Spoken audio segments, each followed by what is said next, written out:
Salut Snedine, je suis contente d'être avec toi et aujourd'hui on va parler de ces choses que l'on peut demander à Dieu. Donc avant d'en parler, je vais t'encourager à cliquer sur le petit bouton rouge pour t'abonner à ma chaîne YouTube et ainsi que sur la petite cloche pour recevoir l'ensemble des notifications de mes nouvelles vidéos et suis-moi également sur Instagram. À tout de suite.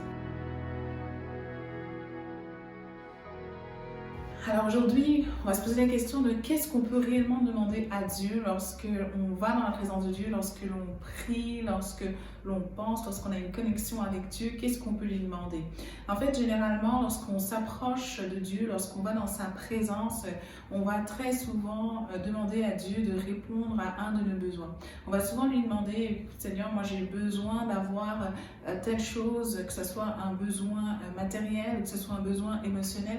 On va aller dans sa présence pour être comblé et souvent on va faire une requête qui est très souvent matérielle. Souvent on va lui demander, ok, donne-moi plus de finances, accorde-moi un meilleur travail, accorde-moi une meilleure situation, ou parfois lorsque ça concerne notre vie relationnelle, on va lui demander, donne-moi un conjoint, accorde-moi de meilleures relations. En fait, on est souvent dans la demande avec Dieu. On est très souvent en train de lui demander quelque chose pour nous-mêmes. Et c'est d'ailleurs très rare qu'on se retrouve dans la présence de Dieu pour lui demander quelque chose pour quelqu'un d'autre ou pour prier pour une demande qui ne nous concerne pas directement. Et souvent, lorsqu'on va se retrouver dans un groupe et qu'on est dans un groupe de prière, on a toujours hâte à partager, si on est honnête, notre requête et à ce que les gens prient pour nous. Et quand vient le moment où c'est une personne qui nous partage une requête, on est parfois moins attentif à cette requête-là parce qu'on est plus intéressé à ce que Dieu réponde à notre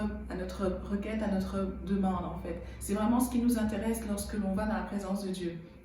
Et on connaît l'histoire d'un homme qui est Salomon, le fils de David, qui lui justement avait la possibilité de demander à Dieu. On va retrouver cette histoire-là dans 1 Roi 3. Donc là-dedans, il va nous expliquer qu'il avait cette possibilité de demander toutes les choses à Dieu.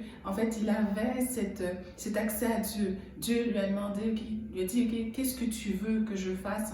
Qu'est-ce que je peux faire pour toi? Qu'est-ce que je peux te donner? Et au lieu de lui demander toutes les choses dont on a l'habitude de demander, ah, vas-y, donne-moi ceci, donne-moi une meilleure position, donne-moi un meilleur travail, donne-moi quelque chose pour lui. Il a demandé aussi quelque chose pour lui, mais c'était une chose à laquelle on ne pense pas souvent. Il lui a demandé la sagesse, il lui a demandé l'intelligence. Et nous, en tant qu'être humain, généralement, on ne demande pas l'intelligence à Dieu, on ne demande pas la sagesse à Dieu parce qu'on se dit que c'est quelque chose que l'on a. On se dit qu'on est intelligent par nous-mêmes et c'est sûr, on a reçu une certaine forme d'intelligence.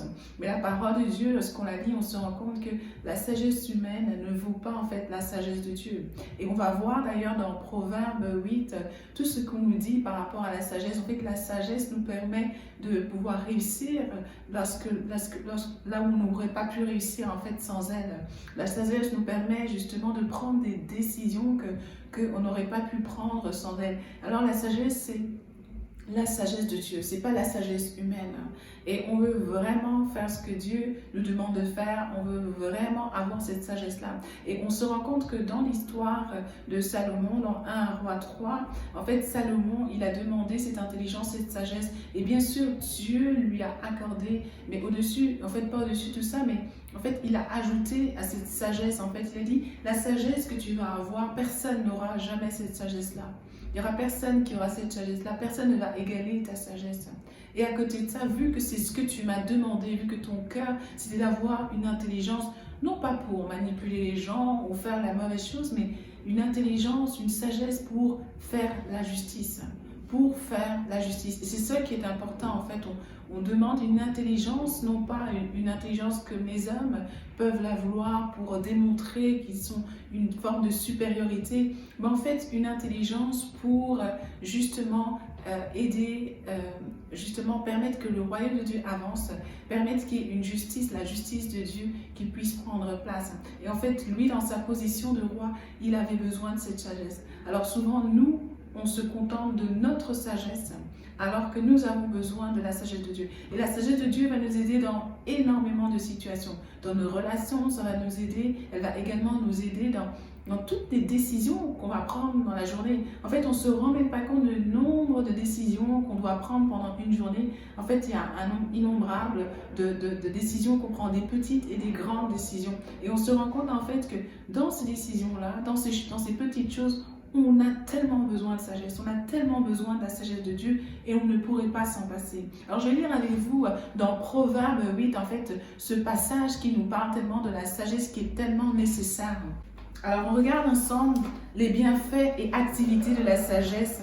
Alors je vais commencer donc au passage 8, verset 10 qui dit « Préférez mes instructions à l'argent et la connaissance à l'or le plus précieux. » Là, c'est comme la sagesse qui s'adresse aux gens.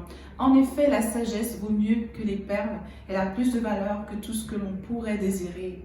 En fait, préférez, je relis, préférez mes instructions à l'argent et la connaissance à l'or le plus précieux. En effet, la sagesse vaut mieux que les perles. Elle a plus de valeur que tout ce qu'on pourrait désirer. Et souvent, nous, on va chercher une autre voie, en fait.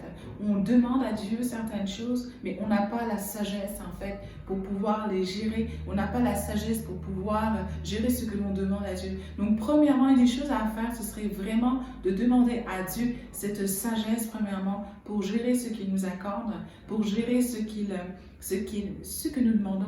Parfois, on se dit, mais pourquoi je n'ai pas reçu ce que j'ai demandé?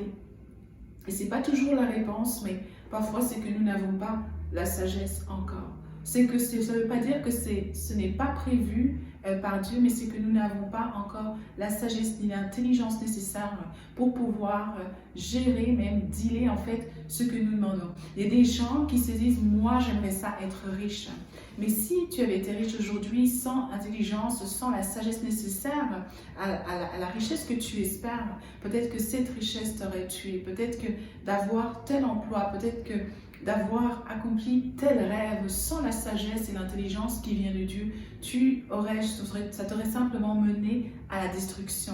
Donc c'est vraiment important de désirer cette sagesse. Lorsque on va dans la présence de Dieu, oui, on y va pour connecter avec lui, mais nos demandes ne devraient pas être des demandes matérielles ou des demandes juste superficielles. Non pas que nous n'avons pas besoin des choses matérielles, mais comme la parole de Dieu nous dit, en fait, tous ces besoins-là, Dieu les connaît. Tous ces besoins-là, Dieu les connaît. Demandons la sagesse à Dieu afin de pouvoir gérer toutes les choses qu'il nous accorde à faire et à posséder. Alors j'espère que cette capsule t'a aidé vraiment de pouvoir demander à Dieu la sagesse avant toute autre chose. Donc je vais t'encourager à cliquer sur le petit bouton rouge pour t'abonner à ma chaîne YouTube. Également cliquer sur la petite cloche pour recevoir l'ensemble des notifications de mes nouvelles vidéos et suis-moi également sur Instagram.